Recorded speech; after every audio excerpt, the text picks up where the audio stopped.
वरदं शुभांगं लक्ष्मीकान्तं कमलनयनं योगिभिर्ध्यानगम्यं वन्दे विष्णुं भवभयहरं सर्वलोकैकनाथं। बोले विष्णु भगवान की जय।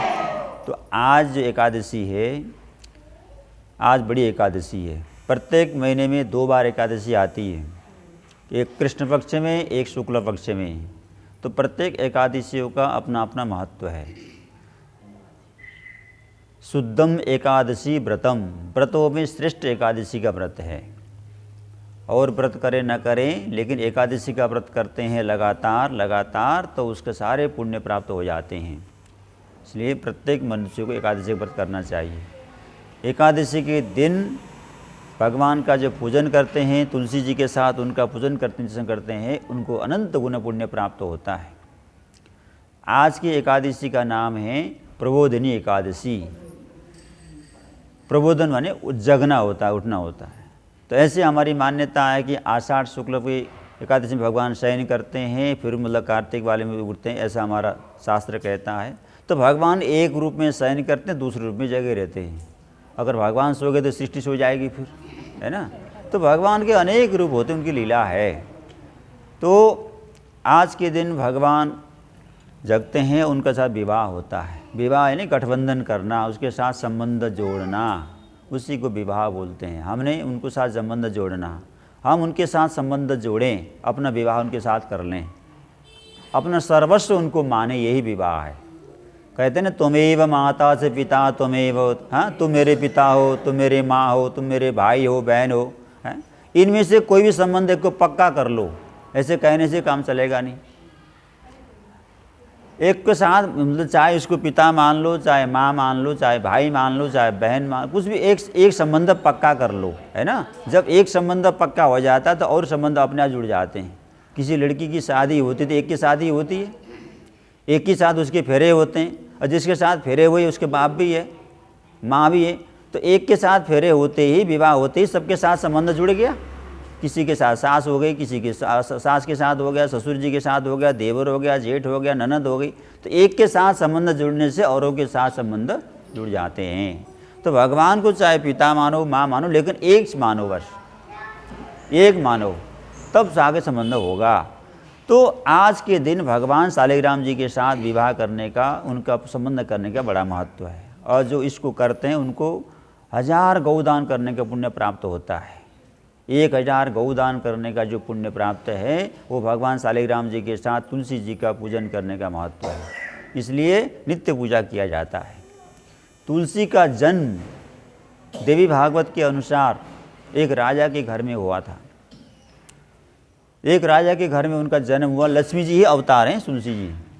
राजा जी का श्राप लग गया था, कारण बन गया था, तो उनको मतलब धरती लोक में आना पड़ा, धरती लोक में आना पड़ा। उसी तरह से सुदामा नाम के गोप थे, भगवान के साथ नित्य निकुंज विहार में विहार करते थे, कृष्ण जी के साथ, राधा के साथ।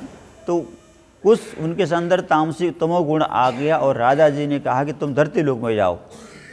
तो राजा जी के श्राप के कारण वो सुदामा नाम का गोप को दोष लग गया, पाप लग गया और धरती लोक में आया। और एक राजा के घर में उसका पैदा हुआ। उसका स्वभाव थोड़ा क्रूर था, उसका नाम था शंखचूड़।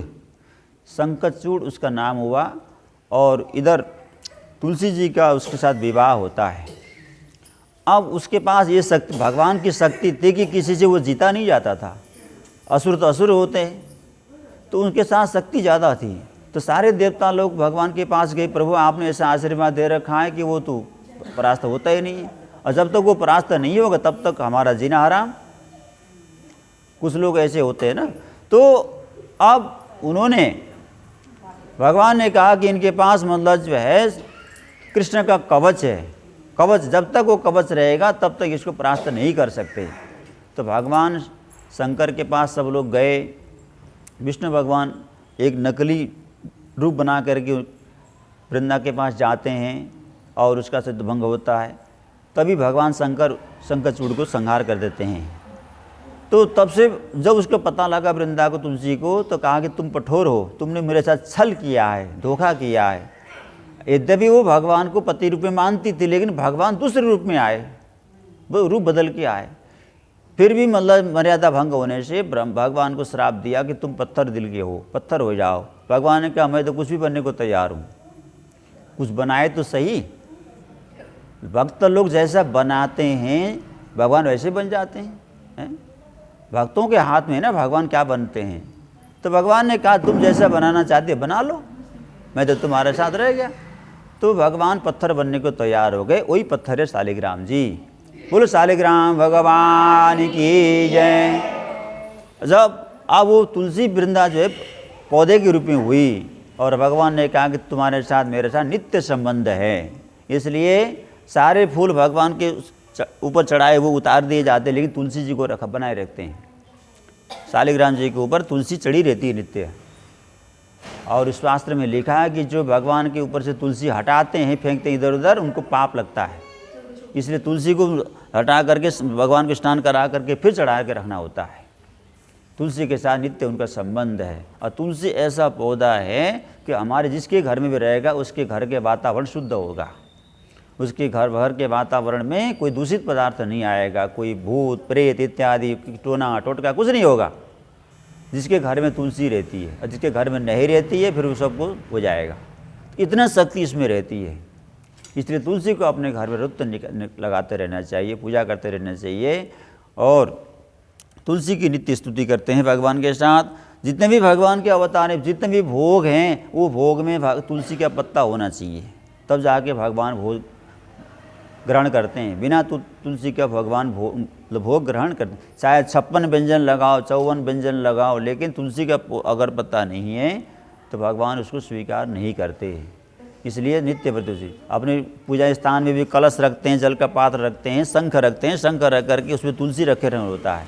ये शंख भी भगवान के साथ ही रहता है। भगवान के हाथ में शंख रहता है ना यार, पांचजन्य, इसका नाम है पांचजन्य। पांचजन्य नाम का शंख रहता है। तो शंख में भी जल भर के रखना होता है। शंख को ऐसी धरती में नहीं रखते, इसको किसी पात्र में रखते हैं, फिर जल भर के रखते हैं। इस तरह से शंख, और उस शंख के जल से सारे घर में सिंचन करना चाहिए। भूत प्रेत नज़र सब खत्म हो जाती है। तो इस तरह से जो भगवान शालिग्राम जी हैं, गंडकी नदी में जो जितने भी शिलाएँ मिलती है वो शालिग्राम ही हैं। एक गंडकी नदी नेपाल में है, हिमालय से निकलने वाली मतलब गंडकी नदी है, उस निश्चित स्थान है, वहीं पर ये शालिग्राम भगवान मिलते हैं। वहाँ से जो भी शिला निकलेगी शालिग्राम ही है। लेकिन भाग्यशाली भक्तों को मिलती, इतना ठंड जल रहता है कि हाथ लगाने लगता है कि शून्य हो गया। गए ना बद्रीनाथ, कितना ठंड जल रहता है। उसी तरह से बिल्कुल वहाँ पर एक कुंड बना हुआ है, कुंड में गोता लगाओ, जिसके भाग्य में होगा मिलेगा, जिसके भाग्य में होगा मिलेगा। और ऐसी मान्यता है कि कोई भी भक्त वहाँ जाके हरी पौधा के तुलसी का पत्ता नीचे गंडकी नदी के उस तालाब में रख दें, सवेरे भगवान शालिग्राम जी चिपके हुए मिलेंगे। ऐसे तो इतना ठंड रहता है कि वो टिक नहीं सकता ना, कि भगवान की प्रकृति है। तो वहाँ पे जो भी शिलाएँ निकलती हैं वो मतलब शालिग्राम जी होते हैं। ऐसे गोल गोल बने रहते हैं, मतलब चक्र से मतलब बना रहता है शालिग्राम जी। बाजार में भी मिल जाता है, वहीं से मिले हुए मिलते हैं, लेकिन असली वही है, असली वही है। जिस प्रकार भगवान नर्मदेश्वर नर्मदा नदी के निकले हुए होते अमरकंटक से, उसी तरह से भगवान शालिग्राम जी गंडकी नदी से प्रकट होते हैं। तो वहाँ पर जाने का, दर्शन करने का बड़ा महत्व है। तो तुलसी का बड़ा महत्व है। तो भगवान शालिग्राम जी को पूजा रोज करने से, इनके स्वरूप कृष्ण हैं, ये निराकार स्वरूप हैं, इनके कोई आकार नहीं है। और कृष्ण साकार हैं, लक्ष्मी नारायण साकार हैं, इन्हीं का ये रूप है। इसलिए इनको पूजा करो, इनकी करो, एक ही बात है। ये निराकार के रूप में है, पर ब्रह्म के रूप में है, ये साकार के रूप में है। मुरली बजाते हैं, सबको नचाते हैं, हंसाते हैं और ज्ञान देते हैं। तो कलयुग में इनकी पूजा ज़्यादा होती है। बोलो राधा कृष्ण भगवान की जय। एकादशी कहते हैं, आज से लेकर के पूर्णिमा तक भीष्म पंचक कहते हैं।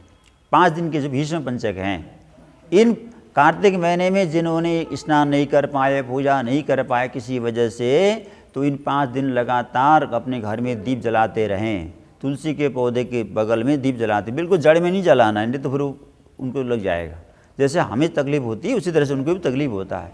इतनी सावधानी से करना चाहिए। और रोज़ शाम को दीप जलाते रहें, वो 5 दिन तक लगातार। और पूर्णिमा के दिन देव दीपावली करने का विधान है। काशी में होता बड़ा देव दीपावली होता है। एक तो दीपावली चली गई, सबने घर घर में रौनक किया, लेकिन एक देवताओं की दिवाली आएगी पूर्णिमा के दिन। काशी के घाटों में आपको दिखाई मतलब जो है असंख्य दिए जलते हैं, कई लाख दिए जलाते हैं काशी के घाटों में। तो उसको बोलते हैं देव दीपावली बोलते हैं उस, हाँ, तो उसको देव दीपावली बोलते हैं। तो पूर्णिमा तक लगातार करना चाहिए। और पूर्णिमा के दिन जो हमने साल मतलब 4 महीने तक व्रत किया उसका समापन हो जाता, उसका कार्तिक महीने का उद्यापन हो जाता है।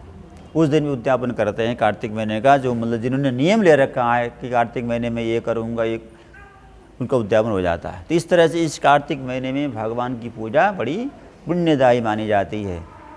अक्षरम बदम भ्रष्टम मात्राहीनम चेद भवेद, हे प्रभु हमने जो व्रत पूजन किया उसमें कोई कमी रह गई, त्रुटि हो गई तो क्षमा करना, इस भाव से भगवान को प्रणाम करना चाहिए। और भगवान तो सूक्ष्म से सूक्ष्म हमने मन से क्या उनको अर्पण किया उसको स्वीकार करते हैं, मन से क्या अर्पण किया उसको स्वीकार करते हैं। तो हमारे अंतःकरण में भगवान का वास है, और अंतःकरण से भगवान को याद करने से हमारे पाप धुल जाते हैं। जब पाप धुल जाते हैं तो निर्मल भक्ति प्राप्त होती है। उस निर्मल भक्ति के कारण भगवान के सन्निकट हमें प्राप्त हो जाता है और अंत में मोक्ष प्राप्त होता है। तो इस तरह से मोक्ष प्रदान करने वाले हैं। और तुलसी का इतना महत्व है कि व्यक्ति अगर तुलसी दल शालिग्राम भगवान का जल पीता रहे तो उसकी कभी अकाल मृत्यु नहीं होगी। जो आजकल अकाल मृत्यु हो जाते हैं, जवान बेचारे मतलब किसी दुर्घटना के शिकार हो जाते हैं, ऐसा नहीं होगा। शालिग्राम भगवान को रोज स्नान करा कर चढ़ा करके जो पान करते रहते हैं उनकी अकाल मृत्यु नहीं होगी, उनको भयंकर कैंसर जैसा रोग लगेगा नहीं। इतनी इसके अंदर औषधीय गुण है तुलसी में। रोज़ इनका जल पीते रहे तो कैंसर जैसा भयंकर बीमारी नहीं लगेगी। असंख्य रोगों के उपचार करता वैद्य लोग इसको इस्तेमाल करते रहते हैं। इसलिए तुलसी कहते हैं तुलसी का जल पिया करो, गिलोय का जल पियो, तुलसी का जल पियो, जिससे कि मतलब हमें रोग न लगे। तो ये रोज़ करना पड़ेगा। देखो इसलिए घर घर में लगाए जाते कि हर घर में होगा तो ये सब प्रयोग होते रहेंगे। और किसी व्यक्ति का अंत समय आ गया, उसको कष्ट ज़्यादा हो रहा है तो तुलसी का जल उसमें मुँह पिलाते हैं, जिससे कि उनको कष्ट नहीं होता है और सीधे मतलब आराम से उस पर धाम गमन उनका हो जाता है। इसलिए जन्म से लेकर के मरण तक का इसका संबंध है। और तुलसी के लकड़ियों से हवन करने का बड़ा विधान है। विष्णु महायज्ञ करते हैं, रुद्र महायज्ञ करते हैं, तो तुलसी की समिधा तुलसी सूख जाती है ना, इधर उधर फेंकना नहीं चाहिए, हवन में मतलब उसके इस्तेमाल करना चाहिए। उसका माला बना करके पहनना चाहिए, तुलसी की माला पहनना चाहिए, तुलसी की कंठी बना करके पहनना चाहिए, रुद्राक्ष के साथ उसको जोड़ करके पहनना चाहिए। इसलिए तुलसी आपने देखा होगा तुलसी की कंठी पहनते रहे लोग, तुलसी की माला पहनते, तो उसी की जो सूख जाती हैं उसी को बनाते हैं। और जो पत्तियाँ सूख जाती हैं उसको रखे रहिए। जो सर्दी में ज़्यादा सर्दी होने पर तुलसी सूख जाती है, पहले तो सूखना नहीं चाहिए, सूख गई तो मतलब उसके पत्तों को संभाल के रखें, उस पत्ते चढ़ा सकते हैं। सूखे हुए पत्ते भी चढ़ाएंगे तो भी वही पुण्य प्राप्त होगा, सूखे हुए पत्ते भी चढ़ाएंगे तो प्राप्त होगा। हाँ, इतना ध्यान रखना, रविवार के दिन, एकादशी के दिन, पूर्णिमा के दिन, अमावस्या के दिन पत्ते तोड़ते नहीं हैं, पत्ते तोड़ते नहीं हैं। जो पहले से टूटे हुए पत्ते हैं उन्हीं को चढ़ाते हैं। इतना ध्यान रखना। हाँ, जो भगवान के मंदिर हैं जैसे वृंदावन है, अयोध्या जी हैं, जहाँ पर भगवान के लिए रोज़ चाहिए वहाँ तो तोड़ के चढ़ा सकते हैं मंदिरों में। लेकिन अब जो घर में जो है उनके लिए नियम ज़्यादा होता है। देखो, क्योंकि मंदिर में भगवान का नियम चलता है, मंदिर में भगवान का नियम चलता है। जैसे थाने में थानेदार का नियम चलता है, अस्पताल में डॉक्टर का नियम चलता है, उसी तरह से अपने घर में फिर उसी तरह से होते। भगवान ने घर में करने के लिए मर्यादा बनाया है, मंदिर में कैसे करें, घर में कैसे करें। तो इसलिए घर में एकादशी के दिन नहीं तोड़ना, द्वादशी के दिन नहीं तोड़ना, पूर्णिमा के दिन, संक्रांति के दिन और रविवार के दिन नहीं तोड़ना। उनके लिए पहले से तोड़ के रखना। और हमेशा ऊपर से पत्ते, नीचे से पत्ते तोड़ते हैं, मतलब जो है ऊपर से तोड़ने से क्या होगा, फिर बढ़ेगी नहीं। हाँ, जहाँ ज़्यादा पूरी क्यारी भरी हो तो वहाँ से मंजरी चढ़ा सकते हैं, नहीं तो पत्ता चढ़ाने का विधान है। इतना ध्यान करना। तो इस प्रकार भगवान शालिग्राम जी के साथ इनका नित्य संबंध है। ये तो अनादिकाल से संबंध है। आज हमने भले ही पूजा करके इनको संबंध करा, लेकिन इनका संबंध अटूट है, अनादि संबंध। ये तो हर साल ही मतलब जो हमको याद दिलाने के लिए पर्व आता रहता है, इसलिए करते रहते हैं, हर साल करते रहते हैं। इनका संबंध अनादि है। जैसे सीताराम जी की जोड़ी अनादि है, रामकृष्ण की जोड़ी अनादि है, राधा कृष्ण की जोड़ी अनादि है, उमामहेश्वर भगवान की जोड़ी अनादि। उसी प्रकार भगवान शालिग्राम जी और तुलसी जी का भी संबंध अनादि है, इसका कोई अंत नहीं है।